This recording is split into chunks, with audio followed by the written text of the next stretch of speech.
semuanya, Assalamualaikum warahmatullahi wabarakatuh. Selamat datang di podcast Yuk Tanya Ahlinya yang diselenggarakan oleh Perpustakaan Universitas Widyatama. Perkenalkan, saya Maryam Agustin selaku MC pada podcast kali ini. Di episode kali ini kita akan membahas konsep yang semakin relevan dalam dunia pendidikan, riset dan inovasi serta pengembangan masyarakat, yaitu Living Lab. Mungkin sebagian dari kita masih bertanya, apa sebenarnya Living Lab itu? Apakah ini hanya sekedar laboratorium biasa atau justru sebuah pendekatan baru dalam membangun kolaborasi antara kampus, industri, masyarakat, dan juga pemerintah?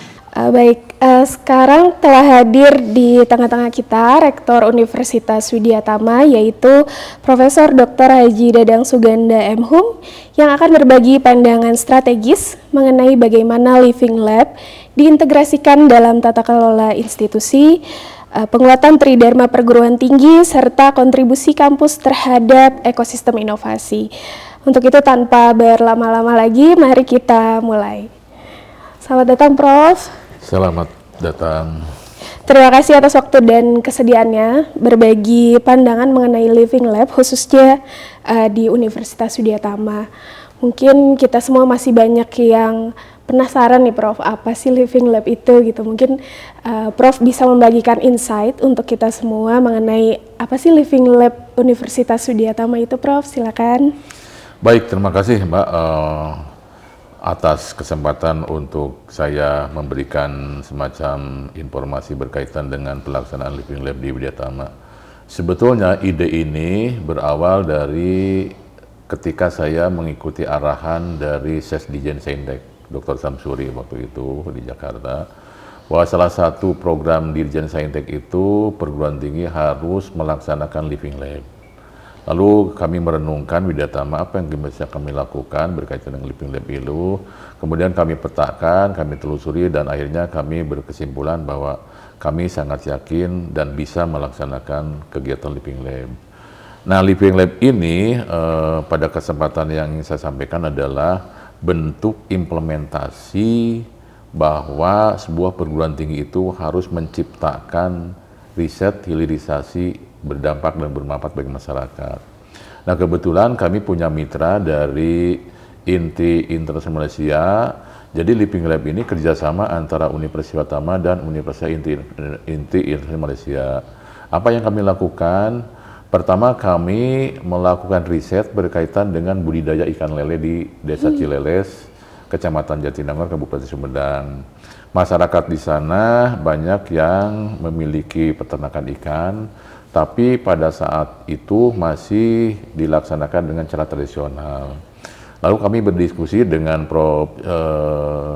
Desinta dari INTI Malaysia, dan beliau juga membawa tim pakar dari IAI. Nah, lalu kami berdiskusi dan kami menyimpulkan bahwa kami di Widyatama mengajak 3 prodi, informatika, kemudian sains informasi dan elektro. Kemudian kami berdiskusi dan kami menyimpulkan bahwa kita harus dan bisa menciptakan alat pendeteksi budidaya ikan lele berbasis AI. Jadi pada saat itu kami kolaborasi dengan INTI International Malaysia, dan kami juga berkolaborasi bukan hanya dalam konteks yang sifatnya sains tapi juga pendanaan. Lalu kami mengunjungi Desa Cileles, Kabupaten Sumedang, dan kami berdiskusi dengan kepala desanya, dengan camatnya. Kami menjelaskan bahwa kami punya rencana melaksanakan Living Lab dengan menciptakan teknologi berbasis AI untuk budidaya ikan lele. Desa Cileles sangat menyambut baik. Akhirnya kami mulailah melakukan studi kelayakan, dan kami mengunjungi sebuah tempat. Di sana ada kolam, di sana ada beberapa budidaya untuk masyarakat, dan akhirnya kami berkesimpulan kami akan melaksanakan budidaya ikan lele, tapi juga menggunakan teknologi AI untuk alat pendeteksinya. Nah, alat pendeteksi itu bisa merekomendasikan satu pH air, yang kedua jenis penyakit, yang ketiga perkembangan budidaya itu sendiri. setelah kami melakukan survei, lalu kami membuat sebuah alat berbasis kepada IA itu sendiri, dan alhamdulillah alat itu sudah bisa dimanfaatkan. Nah, dari hasil Living Lab itu, yang pertama implikasinya adalah kami melakukan riset. Riset itu sekali lagi dilaksanakan oleh 2 perguruan tinggi dan melibatkan dosen dan mahasiswa, kemudian juga melibatkan masyarakat Desa Cileles. Dari hasil riset itu, kami membuat alat yang canggih berdasarkan AI dan diuji cobakan di kolam budidaya lele masyarakat Cileles.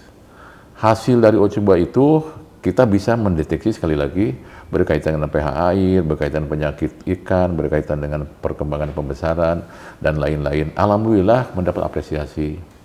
Baik apresiasi yang sifatnya luaran sains, dan hasil dari riset itu kami sudah submit bahkan sudah terbit di jurnal bereputasi Scopus, dan juga kami mendapat apresiasi dari berbagai kalangan. Salah satunya kami mendapatkan medali emas di Malaysia pada saat kontes AI di Malaysia.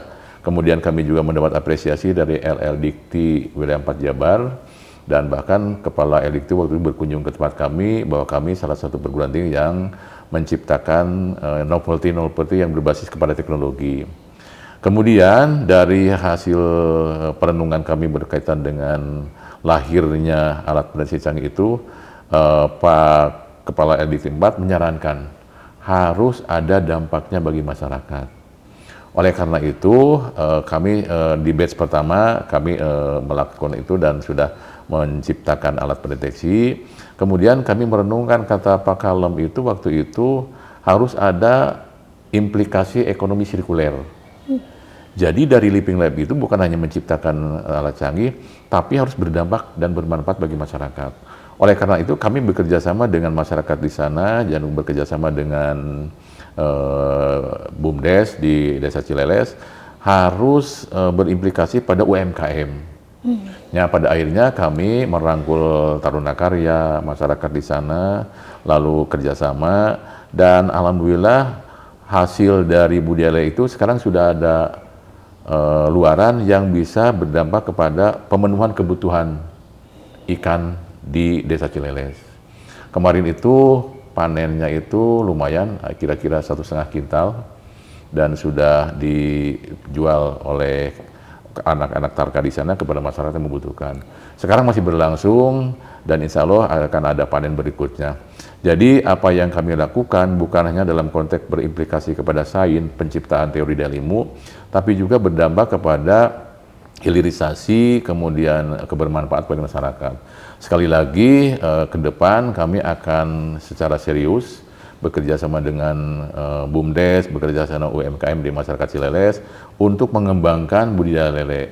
Bahkan kami sekarang terangsang untuk mengembangkan budidaya ikan nila dengan teknologi yang seperti itu. Nah, sebagai gambaran mungkin itu sementara, sekali lagi bukan hanya implementasi dari program Dikti berkaitan dengan pengembangan ilmu, tapi juga kami ingin ada dampaknya bagi masyarakat hasil dari riset dan hasil dari hilirisasi. Bahkan Pak Kepala LDikti menyarankan harus ada komersialisasi.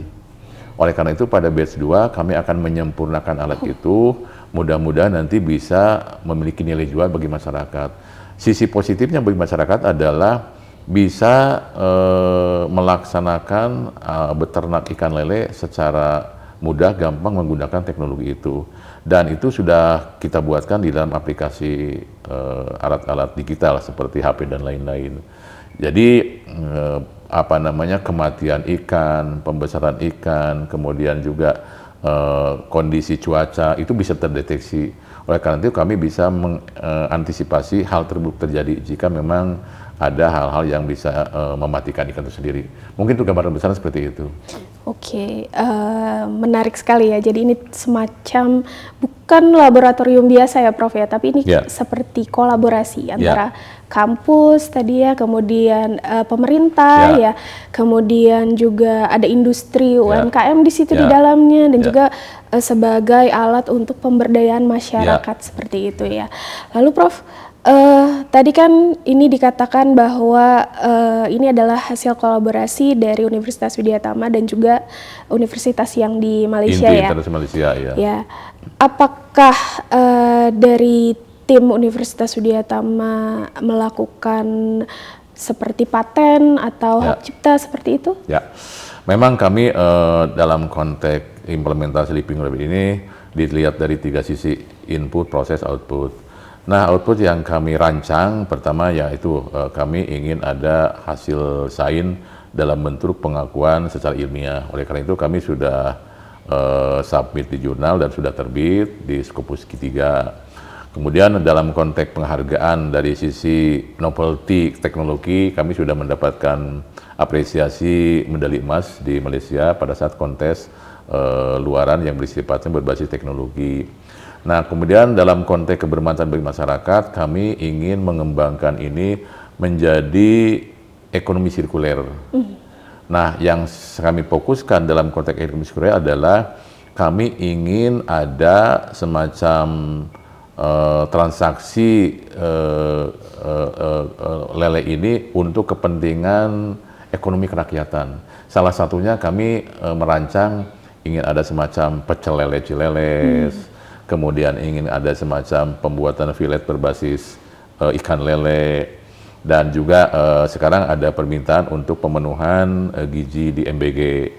Mudah-mudahan ini berkelanjutan, dan tentu yang terakhir kami ingin membuat alat pendeteksi ini yang sangat simple sehingga memiliki nilai jual bagi masyarakat. Memang saran-saran dari pimpinan perguruan tinggi yang pernah berkunjung ke sana, bahkan yang Dikti, kalau bisa ada semacam luaran yang sifatnya kebendaan teknologi yang bisa dimanfaatkan masyarakat, tapi dengan harga terjangkau. Dan kami itu sudah rancang, mudah-mudahan nanti tidak lebih dari 10 juta per alat, sehingga nanti bisa bermanfaat bagi masyarakat.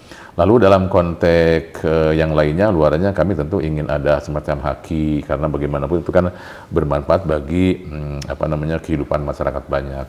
Mungkin itu secara sederhana, tapi yang jauh penting adalah kami ingin meningkatkan kesejahteraan masyarakat melalui pemberdayaan masyarakat berbasis pada UMKM, berbasis kepada BUMDes dan lain-lain. Mungkin itu. Oke, terakhir nih Prof. Apa tantangan terbesar selama menjalankan Living Lab ini? Pertama, ketika kami melakukan itu, mungkin ada semacam keraguan dari sivitas akademik kami di Universitas Widyatama, karena yang sangat dekat dengan pemikiran mereka adalah luar yang bersifat sains.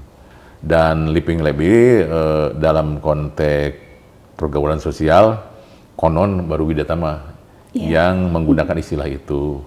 Kemudian yang kedua, dari pihak masyarakat, karena masyarakat itu bersifat pragmatis, masih ada semacam keraguan apa manfaatnya bagi masyarakat.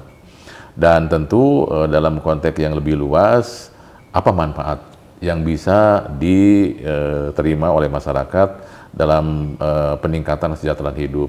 Nah, ini semua kami sangat sadari karena memang ini sebuah kegiatan yang berbeda dari yang lainnya, tapi kami punya keyakinan dan punya peta jalan bahwa pada akhirnya ini akan menghasilkan sebuah benda, sebuah alat yang bisa membantu meningkatkan kesejahteraan masyarakat dengan cara-cara yang lebih berbasis kepada teknologi. Dan itu merupakan program Dikti. Jadi Dikti itu menyarankan perguruan tinggi harus menciptakan alat-alat baru, menciptakan sarana-prasarana baru untuk kesejahteraan masyarakat berbasis pada teknologi. Alhamdulillah kami di batch 2 ini akan melakukan perbaikan-perbaikan pada alat itu dan akan melakukan penyempurnaan. dan dukungan dari mitra kami di Malaysia juga sangat kuat. Oleh karena itu kami sedikit percaya diri bahwa alat ini akan berdampak luas kepada kepentingan dan kesejahteraan masyarakat. Barangkali itu. Oke, baik Prof. Terima kasih. Sebetulnya ini kalau dilanjutkan tidak akan cukup satu hari ya Prof ya, karena menyenangkan sekali sebetulnya ya pembahasan mengenai Living Lab ini. Terima kasih Prof untuk insight yang luar biasanya. Semoga ini bisa memberikan kita persepsi baru mengenai Living Lab gitu, khususnya untuk para sivitas akademika Universitas Widyatama. Ya. Semoga diskusi kali ini memberikan perspektif baru bagi para akademisi, mahasiswa, pengelola institusi maupun mitra industri yang ingin mengembangkan inovasi berbasis kebutuhan nyata masyarakat. Saya Miriam Agustin, pamit undur diri, sampai jumpa di podcast Yuk Tanya Ahlinya selanjutnya.